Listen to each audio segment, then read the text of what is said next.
صاحب کا جو سانحہ ارتحال ہے وہ اس قدر پوری جماعت کے لیے اور ہم سب کے لیے افسوس کا اور ایک طرح کے شوق کا مقام ہے کہ سب لوگ افسوس میں ہیں، اور اس حالت افسوس میں یہ سمجھ نہیں آتی کہ کون کس سے تعزیت کرے۔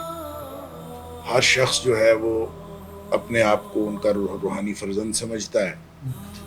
اور ہم سب ایک دوسرے سے تعزیت کر رہے ہیں۔ ہر شخص اپنے اندر ایک طرح کا ایک کرب محسوس کرتا ہے، اور اس میں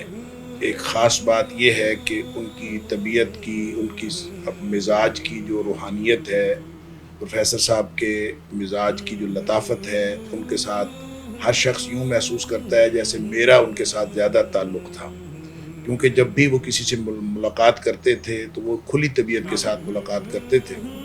مجھے ذاتی طور پر پروفیسر صاحب کے ساتھ مختلف سفر کرنے کا موقع بھی ملا، اور خاص طور پر ایک دفعہ 8 دن تک ایک ہی گھر میں اکیلے میں اور پروفیسر ساجد میر صاحب ہمیں رہنے کا موقع ملا مانچسٹر میں۔ تو بہت ساری چیزیں ان کی قریب سے دیکھیں، بہت گفتگویں ہوئیں، آپس میں گھر کی باتیں بھی انہوں نے مجھ سے شیئر کی، میں نے ان سے شیئر کی، اور یہ جو تنہائی کی باتیں جب ایک دوسرے سے شیئر کی جاتی ہیں تو اس میں جہاں خوشگواری کا تبادلہ ہوتا ہے، وہاں ایک دوسرے کی بہت ساری معلومات بھی حاصل ہوتی ہیں۔ تو بات یہی سمجھ آتی ہے کہ پروفیسر صاحب کو اللہ تعالیٰ نے داخلی اور خارجی ہر اعتبار سے اپنے نجی محفلوں میں بھی اور پوری جو امت کے سامنے جو ان کا کردار تھا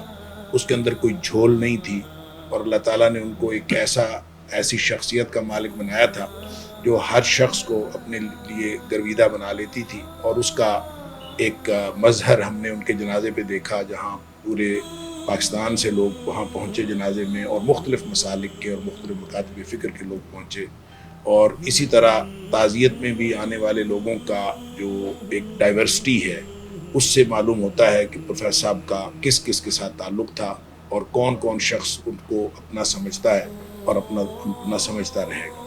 اللہ تعالیٰ سے دعا ہے کہ اللہ تعالیٰ دنیا میں بھی ہم سب کو کتاب و سنت پر عمل کرتے ہوئے بہترین زندگی گزارنے کی توفیق عطا فرمائے، اور اللہ تعالیٰ جنت الفردوس میں پروفیسر صاحب کے ساتھ اور ہمارے دیگر جتنے بزرگ گئے ہیں اس دنیا سے، ان کے ساتھ ہمیں اللہ تعالیٰ جنت الفردوس کے اندر اکٹھا فرمائے۔ وآخر دعوانا ان الحمد للہ رب العالمین۔